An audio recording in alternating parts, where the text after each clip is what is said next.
आपने अपने बच्चे या फिर किसी मन्नत की वजह से अपने बालों का मुंडन कराने के लिए तिरुपति जाने का प्रण लिया हो और वक्त आने पर बालों का मुंडन भी तिरुपति जाकर कराया होगा। लेकिन आपने कभी सोचा है कि देश की अधिकतर आबादी तिरुपति में मुंडन कराने की मन्नत मांगती है, लेकिन इतने बालों का क्या होता होगा। लेकिन हाल ही में एक ऐसा गिरोह सुरक्षा बलों के हत्थे चढ़ा है जिसने तिरुपति का चीन से पूरा कनेक्शन खोल कर रख दिया है। आज हम अपने खास वीडियो में यही कनेक्शन दिखाने जा रहे हैं, बस आप बने रहिए वीडियो के आखिर तक। म्यांमार के रास्ते चीन के लिए बालों की तस्करी का खुला राज। बालों को लेकर आपकी राय हमेशा यही रहती है कि घर की खेती है, कट गए तो क्या, फिर बढ़ जाएंगे, और एक बार फिर से बाल बढ़ जाते हैं तो इनको कटवाने के लिए नाई के पास जाना पड़ता है। इसके एवज में नाई आपसे पैसे वसूलता है, और तो और वो कटे हुए बाल भी आप नाई की दुकान पर ही छोड़कर आते हैं। कुछ ऐसा ही तिरुपति में भी होता है, जब मुंडन करवाना शुभ माना गया है और सनातन परंपरा में विश्वास करने वाले कई लोग आंध्र प्रदेश की तिरुपति जाते जरूर हैं। लेकिन बालों की तस्करी से जुड़ी एक ऐसी खबर सामने आई है जिसने सभी का ध्यान अपनी ओर खींच लिया। साथ ही इसे लेकर आंध्र प्रदेश में राजनीति भी गर्मा गई। म्यांमार सीमा पर सुरक्षा बलों ने 2 महीने पहले तिरुपति मंदिर में कराए गए मुंडन के बालों की खेप की तस्करी कर रहे लोगों को पकड़ा। ये मुद्दा भावनाओं से जुड़ा था, इसलिए प्रतिक्रियाएं आना तय था। जानकारी मिली कि मुंडन के बालों की खेप की कीमत करीब 1.8 करोड़ रुपए थी और इसे चीन भेजा जा रहा था। दरअसल म्यांमार सीमा पर अक्सर सोने या जंगली जानवरों की तस्करी की खबरें सुनने को मिलती है, मगर असम राइफल्स ने 2 महीने पहले इंसानी बाल की 120 बोरियों के साथ तस्करों को पकड़ा।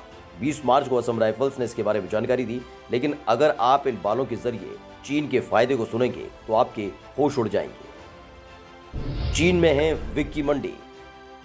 दोस्तों, चीन के हेनान प्रांत का जुचांग शहर, जिसे सिटी ऑफ हेयर पीस भी कहा जाता है, चीन की सैनलियान लाइफ वीक मैगजीन की माने तो यहाँ हर 2 सेकंड में कोई न कोई विग बनकर दुनिया के किसी न किसी देश में बेची जाती है।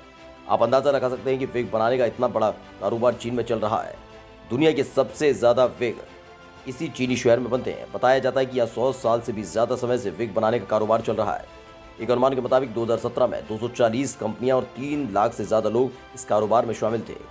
दुनिया भर में विग का जितना बड़ा बाजार है, उसमें से 70% पर अकेले चीन का कब्जा है। वो दुनिया भर में सप्लाई करता है। चीन के विग कारोबार को 4 भागों में बांटा जा सकता है कि विग के लिए कच्चा माल, इंसानी बालों से बने विग, केमिकल फाइबर विग और दूसरी चीज़ों से बने विग। हेनान प्रांत के अलावा शेनडोंग और जिनजियांग में भी बड़ी तादाद में विग बनाने का कारोबार चलता है। मामूली से दिखने वाले बालों से चीन हर साल कमाता है हजारों करोड़। जिन बालों को आप मामूली समझते हैं, उन बालों की असल कीमत अगर आप चीन के बाजारों में जाकर पूछेंगे तो आपके होश उड़ जाएंगे, क्योंकि चीन बाकायदा इन बालों के जरिए जो कमाई करता है वो करोड़ 2 करोड़ की नहीं है, बल्कि हजारों करोड़ की है। यानी कि ये अपने आप में बहुत बड़ा बिजनेस है। दरअसल दुनिया भर में नकली बालों या विग की मांग जोरों पर है। वैश्विक मांग की बात करें तो अकेले नॉर्थ अमेरिका में 62% विग की डिमांड है। इसके अलावा अफ्रीका और यूरोपीय देशों में भी इसकी बहुत मांग है। अब इससे होने वाले मुनाफे की बात की जाए तो आपके होश उड़ जाएंगे। एक रिपोर्ट के मुताबिक साल 2019 में चीन ने 67.08 हजार टन विग का निर्यात किया।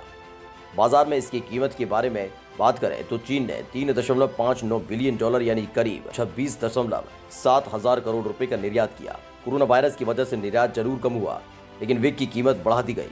ज्यादा से ज्यादा मुनाफा कमाने के लिए चीन सस्ते दामों पर इंसानी बालों को खरीदने की कोशिश में लगा रहता है। इसके लिए बहुत से गैंग सक्रिय हैं जो भारत, पाकिस्तान और म्यांमार से इंसानी बालों की तस्करी करते हैं। भारत से तस्करी किए जाने वाले बाल अक्सर वो होते हैं जो हमारे यहाँ मंदिरों में अर्पित किए जाते हैं। इसके पीछे का कारण है कि उनकी लंबाई अच्छी होती है, जिसके अच्छे दाम मिलते हैं। 1 किलो 10 इंच लंबे बाल 220 युआन में खरीद कर उन्हें चीन में 940 युआन करीब 10,000 रुपये तक में बेचा जा सकता है। विग बनाने के लिए इस्तेमाल होने वाले बालों की कीमत और भी ज़्यादा होती है।